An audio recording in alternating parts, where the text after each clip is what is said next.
wujuhun yawma'idzin basirah tadhunnu an yuf'ala biha faqirah. Wajah-wajah pada hari itu muram-muram. Pada hari kiamat wajah-wajah orang kafir wajahnya muram-muram. Tadhunnu an yuf'ala biha faqirah. Wajah-wajah itu meyakini akan ditimpakan pada mereka malapetaka yang dahsyat, malapetaka yang besar, yang luar biasa. Assalamualaikum warahmatullahi wabarakatuh. Bismillahirrahmanirrahim. Alhamdulillahi rabbil alamin. Wassalatu wassalamu ala asyrafil anbiya'i wal mursalin Sayyidina Muhammadin wa ala alihi wa sahbihi ajma'in, amma ba'du. Saudara-saudaraku kaum muslimin dan muslimat dimanapun Anda berada, sekarang kita melanjutkan kajian Ahlus Sunnah wal Jamaah dengan membaca kitab Mukhtasarul I'tiqad lil Imam Al-Baihaqi, taklif yang dikarang oleh Al-Imam Abdul Wahhab Asy-Sya'rani. Dan kebetulan pagi ini ada tamu istimewa di sebelah kanan saya. Beliau Al-Mukarram Kiai Fadlillah, asal Pamekasan Madura, yang sekarang tinggal di Jember. Beliau aktif mengikuti pengajian ini secara online. Karena ingin lebih puas, akhirnya beliau datang langsung ke tempat ini dan mengaji secara langsung bersama kita sekalian. Kita lanjutan dari yang kemarin. Qala al-Imam Asy-Sya'rani rahimahullah wa nafa'ana bihi wa bi'ulumihi fid dharain amin. Imam Asy-Sya'rani berkata, semoga Allah memberikan rahmatnya kepada beliau dan semoga Allah memberikan manfaat pada kita dengan ilmu-ilmunya di dunia dan akhirat. Babu dzikri ayatin wa akhbarin waradat fi itsbati sifatil wajhi wal yadaini wal ain. Bab ini menyebutkan beberapa ayat dan beberapa hadis yang datang menetapkan sifat wajah, sifat yadain dan sifat ain. Jadi di sini bab ini untuk menjelaskan bahwa wajah yadain yang artinya dua tangan, ain di dalam Al-Qur'an dan hadis ketika membicarakan Allah itu berarti sifat. Artinya ini pandangan ulama yang tidak mau melakukan takwil terhadap lafadz wajah yadain dan ain. Tetapi juga tidak tasbih, tidak menyerupakan Allah dengan makhluk, tidak beranggapan wajah, yadain, dan ain itu sebagai anggota badan atau organ tubuh. Qala Allah Ta'ala, Allah Ta'ala berfirman, ma mana'aka an tasjuda lima khalaqtu biyadai. Apa yang mencegah kamu untuk bersujud pada apa yang aku telah menciptakannya dengan yadai. Dengan yadai. Bitasydidil ya, dengan tasydid ya minal idhafah. Dari idhafah dimudhafkan kepada dhamir mutakallim wahdah. Nah, ini mengapa biyadaya? Wa dzalika tahqiqun fit tathniyati. Ini biyadayah ini merupakan tahqiq, ini kesungguhan pernyataan bahwa ini benar-benar tasniyah. Iyad ini yadain, kalau arti bahasa dua tangan. Wa fi dzalika, dan di dalam tahqiq fit tasniyah dengan ditasniyahkan ini berbentuk makna dua, man uman hamalahuma 'alan ni'mati awil qudrah. Ini berarti dengan adanya tasniyah ini berarti menjadi penghalang, menjadi larangan, menjadi penghalang kepada orang-orang yang membawa makna lafadz yadai. Pada takwil diartikan dengan nikmat atau kudrah. Jadi dengan bentuk tasniyah ini berarti tidak bisa. Yadai di sini diartikan nikmah atau kudrah, nikmat Allah atau kekuasaan Allah, tidak bisa. Mengapa? Li'annahu laisa li takhsisit tathniyati fi ni'amillahi wala fi qudratihi ma'nan yasyahu. Karena menentukan bentuk dua dalam nikmat-nikmat Allah dan dalam kekuasaan Allah itu tidak ada makna yang benar. Tidak ada pengertian yang benar. Mengapa? Li'anna ni'amallahi aktsaru min antusa. Karena nikmat-nikmat Allah itu lebih banyak daripada untuk terjangkau dengan hitungan. Jadi dengan bentuk tasniyah ini menunjukkan kalau yadai ini tidak bisa ditakwil dengan nikmah atau kudrah. Mengapa? Karena nikmat Allah itu gak bisa dikatakan dua, gak bisa dihitung. Kudrah Allah juga gak bisa dikatakan dua. Jadi begitu. Wali annahu kharaja makhrajat takhsis wa tafdili Adama alaihi salam ala iblisa. Dan karena ayat ini dikeluarkan, difirmankan itu dalam konteks mengistimewakan Nabi Adam, takhsis. Nabi Adam itu istimewa karena penciptaannya dengan yadai. Wa tafdili Adam, dan konteks mengutamakan Nabi Adam daripada iblis. Nabi Adam alaihissalam lebih istimewa daripada iblis, lebih utama. Wa hamluhuma 'alal qudrah aw 'alan ni'mah yuzilu makna tafdil. Sedangkan membawa lafadz yadai yang berbentuk tasniyah ini pada makna kekuasaan Allah atau pada makna nikmat Allah, ini menghilangkan arti tafdil, arti konteks pengutamaan Nabi Adam atas iblis. Mengapa? Lishtirakihim fiha. Karena Nabi Adam, iblis, semua makhluk ini sama-sama memperoleh kudrah dan nikmah dari Allah, sama-sama diciptakan dengan kudrah kekuasaan Allah, juga sama-sama memperoleh nikmat Allah. Ini yang pertama. Kemudian yang kedua, kata Imam Baihaqi, wala yajuzu hamluha 'alal ma'i wattin. Dan tidak boleh membawa makna yadai, membawa kalimat yadai, ya, hamluha, membawa lafadz yad ini pada arti air dan lumpur dan tanah liat.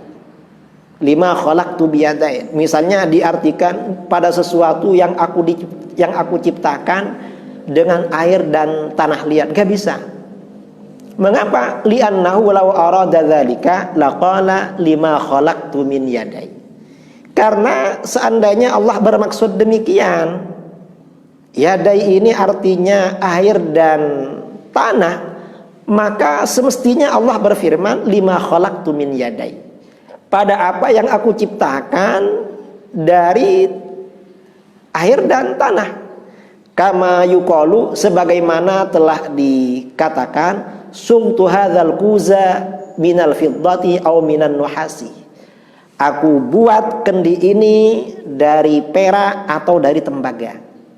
Jadi pakai min. Ternyata di sini tidak pakai min, pakai biyadai. Falamma qala biyadai alimna annal murada bihima ghairu dzalik. Ketika Allah itu berfirman biyadai, dengan yadai, maka kami mengetahui bahwa yang dimaksud dengan yadai di sini bukan arti bahwa yadai ini berarti air atau tanah. Tetapi yang dimaksud ini bukan itu. Karenanya di sini oleh para ulama dulu di kalangan Asy'ariyah termasuk Imam Baihaqi, wajah, yadain, ain diartikan sebagai sifat bagi Allah. Sebagai sifat. Kemudian warawal Hakim wal Baihaqi marfu'an. Imam Al-Hakim dan Al-Baihaqi meriwayatkan hadis marfu. Marfu ini artinya hadis yang disandarkan kepada Nabi sallallahu alaihi wasallam. Jadi kalau di dalam Nazam Baiquniyah itu dikatakan, biar sama-sama ingat ya yang pernah belajar Baiquniyah, wa ma udhifa lin nabil marfu'u wa ma litabi'in huwal maqtu'u. Hadis yang disandarkan kepada Nabi itu disebut hadis marfu karena luhur ditinggikan. Kalau disandarkan kepada tabi'i maka namanya hadis maqtu. Kalau disandarkan kepada sahabat itu namanya hadis mauquf. Nah, Rasulullah SAW bersabda, "Ma bu'itsa nabiyyun illa qad anzarat dajjal." Tidaklah diutus seorang nabi kecuali nabi itu pasti mengingatkan, menyampaikan peringatan tentang akan datangnya dajjal. Jadi dajjal ini akan datang di akhir zaman. Tapi kalau masih dibicarakan seperti ini, dajjal gak datang. Kalau sudah gak ada bicara dajjal, maka akan datang. Jadi nanti malam, besok ini belum datang, karena kita masih bicara dajjal. Ala wa innahu a'war. Ingat, dan sesungguhnya dajjal itu a'war. A'war itu buta satu. Salah satu matanya buta. Wa inna rabbakum laisa bi'a'war. Dan sesungguhnya Tuhan kalian itu bukan a'war, bukan buta satu. Wa fi hadza nafyul 'auri 'anillahi ta'ala. Dan di dalam hadis ini berarti menafikan buta sebelah bagi Allah Subhanahu wa taala. Wa itsbatul 'aini lahu sifatan. Dan berarti di dalam hadis ini menetapkan ain sebagai sifat bagi Allah. Wa 'arafna biqauli 'azza wa jalla, berarti Allah itu punya sifat namanya sifat ain. Nah, tapi kemudian kita tahu dengan firman Allah Azza wa Jalla, laisa kamitslihi syai'. Tidak ada sesuatu yang menyerupai Allah. Wa bidalailil aqli, dan dengan dalil-dalil akal, dalil-dalil rasional kita tahu annaha laisat bihadaqatin, bahwa sesungguhnya yang dimaksud ain dalam hadis tadi itu bukan ain dalam arti biji mata, bukan dalam arti biji mata, bukan. Yang dimaksud ain di sini. Wa annal yadain laisata bijarihatain, dan bahwa yadain seperti dalam ayat di atas itu bukan dua anggota badan, bukan. Wa annal wajha laisa bisuratin, dan sesungguhnya wajah yang ada di dalam Al-Qur'an itu bukan wajah dalam arti rupa atau bentuk atau anggota badan bagian atas, bukan. Wa annaha sifatu dzatin, dan bahwa sesungguhnya yadain, ain maupun wajah semuanya adalah sifat bagi zat Allah. Atsbatnaha bil kitabi was sunnah, yang kami tetapkan sifat-sifat itu berdasarkan Al-Quran dan hadis, bila tashbihin, dengan tanpa menyerupakan Allah dengan makhluk. Wabillahi taufik, dan hanya kepada Allah kita memohon datangnya pertolongan taufik. Mudah-mudahan kita teguh di dalam ahlus sunnah wal jamaah. Nah, qultu, aku berkata, wa mimma yu'ayyidu qawla man qala al muradu bil wajhi jumlatuz dzat, dan di antara yang menguatkan pendapat ulama yang berpendapat bahwa yang dimaksud wajah di dalam firman Allah, yang dimaksud wajah di dalam firman Allah yang berbicara tentang wajah, kullu syai'in halikun illa wajhah, misalnya dalam Al-Quran, kullu syai'in halikun illa wajhah. Yang dimaksud wajah di sini adalah zat Allah. Di antara yang menunjukkan itu qauluhu ta'ala adalah firman Allah Ta'ala, wujuhun yawma idzin basirah tawunnu ay yuf'ala biha faqirah. Wajah-wajah pada hari itu muram-muram, pada hari kiamat wajah-wajah orang kafir wajahnya muram-muram. Tadhunnu ayyuf ala biha faqirah. Wajah-wajah itu meyakini akan ditimpakan pada mereka malapetaka yang dahsyat, malapetaka yang besar, yang luar biasa. Fawasofal wujuha bidzanni, di dalam ayat ini Allah menyifati wajah-wajah itu dengan tazunnu, zan. Zan itu artinya sangkaan. Cuma di sini oleh para ulama ditafsirkan keyakinan.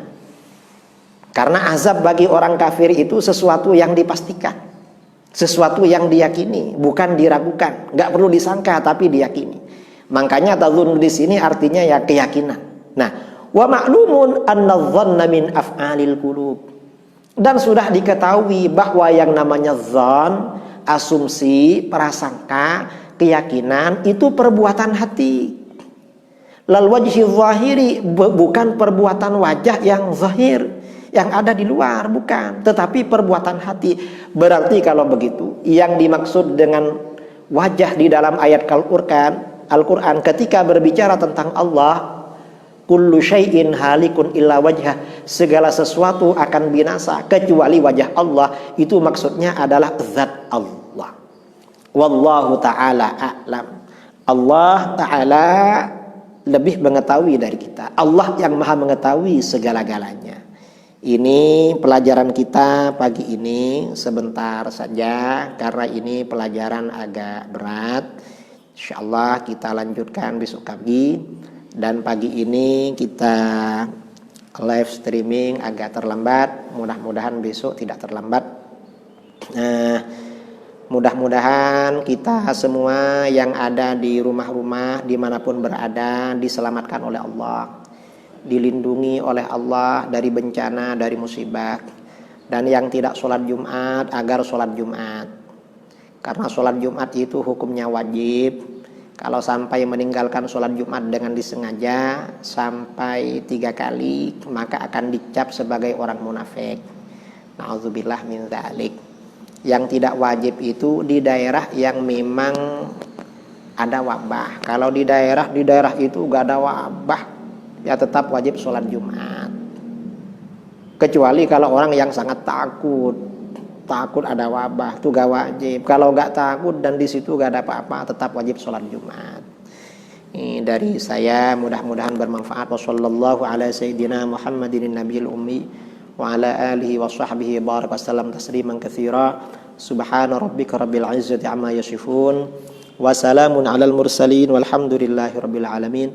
Subhanakallahumma bihamdika asyhadu an la ilaha illa anta astaghfiruka wa atubu ilaik. Assalamualaikum warahmatullahi wabarakatuh.